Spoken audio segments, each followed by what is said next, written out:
Hey, squirrel listeners. Mercy, I've been on one live after another, and dawned on me, I got to read to my squirrels.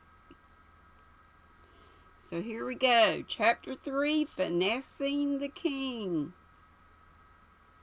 It was a wet Wednesday in the offices of the International Detective Agency.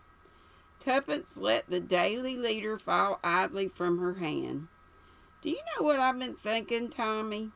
It's impossible to say, replied her husband. You think of so many things, and you think of them all at once. I think it's time we went dancing again. Tommy picked up the Daily Leader hastily. Our advertisement looks well, he remarked, his head on one side. Blunt's Brilliant Detectives. Do you realize, Tuppence, that you, and you alone, are Blunt's Brilliant Detectives? There's glory for you, as Humpty Dumpty would say. I was talking about dancing. There's a curious point that I have observed about newspapers. I wonder if you've ever noticed it. Take these 3 copies of the Daily Leader. Can you tell me how they differ one from the other? Tuppence took them with some curiosity. It seems fairly easy, she remarked witheringly. One is today's, one is yesterday's, and one is the day before's. Positively scintillating, my dear Watson, but that was not my meaning. Observe the headline, the Daily Leader. Compare the 3. Do you see any difference between them? No, I don't, said Tuppence, and what's more, I don't believe there is any. Tommy sighed and brought the tips of his fingers together in the most approved Sherlock Holmes fashion. Exactly, yet you read the papers as much, in fact more than I do. But I have observed, and you have not. If you will look at today's Daily Leader, you will see that in the middle of the downstroke of the D is a small white dot. And there's another in the L of the same word. But in yesterday's paper, the white dot is not in Daily at all. There are 2 white dots in the L of Leader. That of the day before again has 2 dots in the D of Daily. In fact, the dot or dots are in different position every day. Why? Asked Tuppence. That's a journalistic secret. Meaning you don't know and can't guess. I will merely say this. The practice is common to all newspapers. Aren't you clever? Said Tuppence, especially at drawing red herrings across the track. Let's go back to what we were talking about before. What were we talking about? The 3 Arts Ball, Tommy groaned. No, Tuppence, not the 3 Arts Ball. I'm not young enough. I assure you I'm not young enough. When I was a nice young girl, said Tuppence, I was brought up to believe that men, especially husbands, were dissipated beings, fond of drinking and dancing and staying up late at night. It took an exceptionally beautiful and clever wife to keep them at home. Another illusion gone. All the wives I know are hankering to go out and dance and weeping because their husbands will wear bedroom slippers and go to bed at 9:30. And you do dance so nicely, Tommy dear. Gently with the butter, Tuppence. As a matter of fact, said Tuppence, it's not purely for pleasure that I want to go. I'm intrigued by this advertisement. She picked up the Daily Leader again and read it out. I should go, 3 hearts, 12 tricks, ace of spades, necessary to finesse the king. Rather an expensive way of learning bridge, was Tommy's comment. Don't be an ass. That's nothing to do with bridge. You see, I was lunching with a girl yesterday at the Ace of Spades. It's a queer little underground den in Chelsea. And she told me that it's quite the fashion at these big shows to trundle round there in the course of the evening for bacon and eggs and Welsh rabbits, like rarebits, bohemian sort of stuff. It's got screened off booths all round it. Pretty hot place, I should say.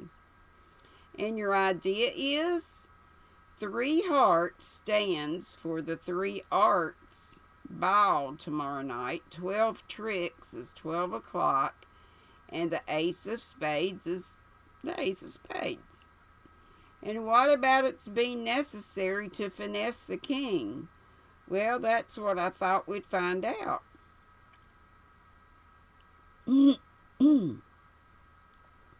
I shouldn't wonder if you weren't right, Tuppence, said Tommy magnanimously, but I don't quite see why you want to butt in upon other people's love affairs. I shan't butt in. What I'm proposing is an interesting experiment in detective work. We need practice.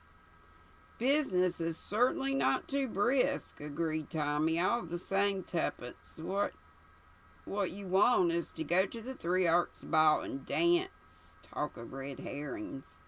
Tuppence laughed shamelessly. Be a sport, Tommy. Try and forget you're 32 and have got 1 gray hair in your left eyebrow. I was always weak where women were concerned, murmured her husband. Have I got to make an ass of myself in fancy dress? Of course.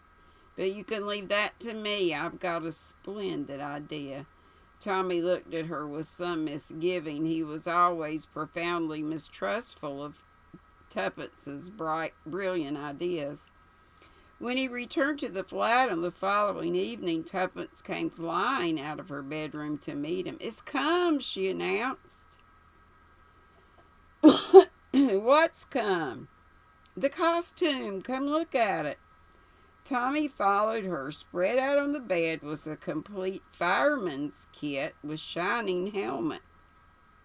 Good God, groaned Tommy. Have I joined the Wembley Fire Brigade?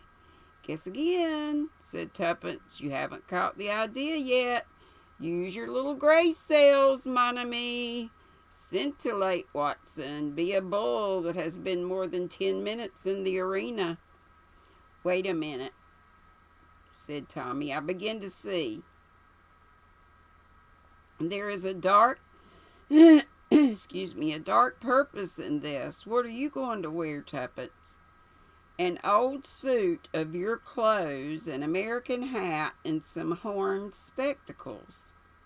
Crude, said Tommy, but I catch the idea. McCarty incog. And I am Riordan. I guess. Riordan. That's it. I thought we ought to practice American detective methods as well as English ones. Just for once, I'm going to be the star and you will be the humble assistant. Don't forget, said Tommy warmingly, that it's always an innocent remark by the simple Denny that puts McCarty on the right track. But Tuppence only laughed. She was in high spirits. It was a most successful evening. The crowds, the music, the fantastic dresses, everything conspired to make the young couple enjoy themselves. Tommy forgot his role of the bored husband, dragged out against his will. At 10 minutes to 12, they drove off in the car to the famous or infamous Ace of Spades. As Tuppence had said, it was an underground den, mean and tawdry in appearance, but it was nevertheless crowded with couples in fancy dress. There were closed-in booths round the walls, and Tommy and Tuppence secured one of these. They left the doors purposely a little ajar so they could see what was going on outside.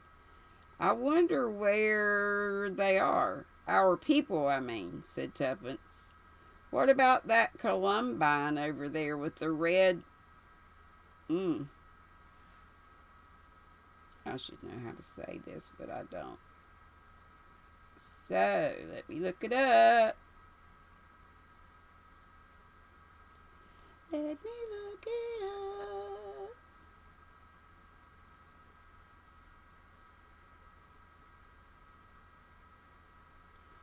Demon featured in German folklore.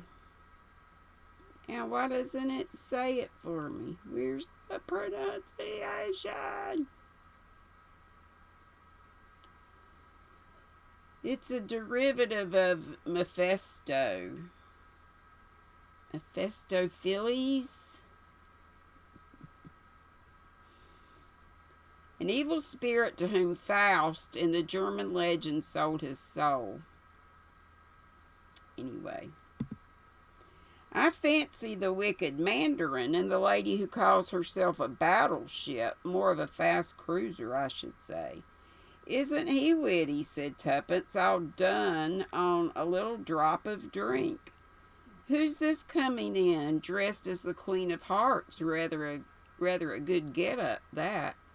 The girl in question passed into the booth next to them, accompanied by her escort, who was the gentleman dressed in newspaper from Alice in Wonderland. They were both wearing masks. It seemed to be rather a common custom at the Ace of Spades. I'm sure we're in a real den of iniquity, said Tuppence with a pleased face. Scandals all round us. What a row everyone makes. A cry as of protest rang out from the booth next door and was covered by a man's loud laugh. Everybody was laughing and singing. The shrill voices of the girls rose above the booming of their male escorts. What about that shepherdess? Demanded Tommy, the one with the comic Frenchman. They might be our little lot. Anyone might be, confessed Tuppence. I'm not going to bother. The great thing is that we are enjoying ourselves. I could have enjoyed myself better in another costume, grumbled Tommy. You've no idea the heat of this one. Cheer up, said Tuppence. You look lovely. I'm glad of that, said Tommy. It's more than you do. You're the funniest little guy I've ever seen. Will you keep a civil tongue in your head, Denny, my boy? Hello, the gentleman in newspaper is leaving his lady alone. Where's he going, do you think? Going to hurry up the drinks, I expect, said Tommy. I wouldn't mind doing the same thing. He's a long time doing it, said Tuppence, when 4 or 5 minutes had passed. Tommy, would you think me an awful ass? They love that word. She paused. Suddenly she jumped up. Call me an ass if you like. I'm going in next door. Look here, Tuppence, you can't. I've a feeling there's something wrong. I know there is. Don't try and stop me. She passed quickly out of their own booth, and Tommy followed her. The doors of the one next door were closed. Tuppence pushed them apart and went in, Tommy on her heels. The girl, dressed as the Queen of Hearts, sat in the corner, leaning up against the wall in a queer huddled position. Her eyes regarded them steadily through her mask, but she did not move. Her dress was carried out in a bold design of red and white, but on the left side of the pattern seemed to have got mixed. There was more red than there should have been. With a cry, Tuppence hurried forward. At the same time, Tommy saw what she had seen. The hilt of a jeweled dagger just below the heart. Tuppence dropped on her knees by the girl's side. Quick, Tommy, she's still alive. Get hold of the manager and make him get a doctor at once. Right, mind you don't touch the handle of that dagger. I'll be careful, go quickly. How did she know? Tommy hurried out, pulling the doors to behind him. Tuppence passed her arm around the girl. The latter made a faint gesture, and Tuppence realized she wanted to get rid of the mask.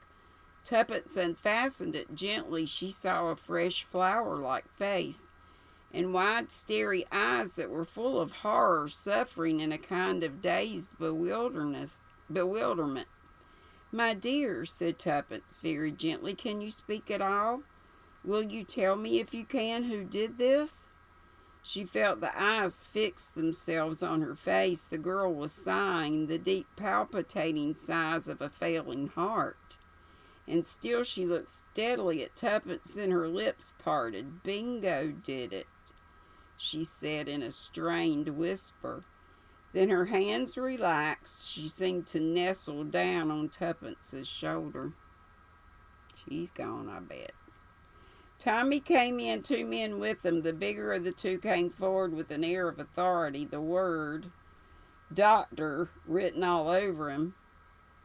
Tuppence relinquished her burden. "She's dead, I'm afraid," she said with a catch in her voice. The doctor made a swift examination. "Yes," he said, "nothing to be done. We had better leave things as they are till the police come. How did the thing happen?" Tuppence explained rather haltingly, slurring over her reasons for entering the booth. "It's a curious business," said the doctor. "You heard nothing?" "I heard her give a kind of cry, but then the man laughed. Naturally, I didn't think."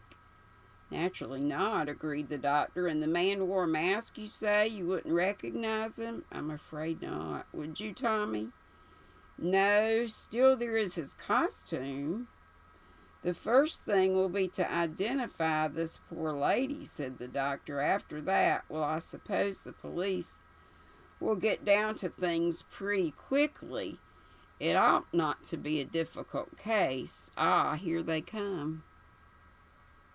And that's all. And that's all I'll read tonight. And chapter number 4 is called "The Case of the Missing Lady." I'm really liking this. Hope y'all are. Have a great night. Be sweet, don't be ugly. Bye-bye.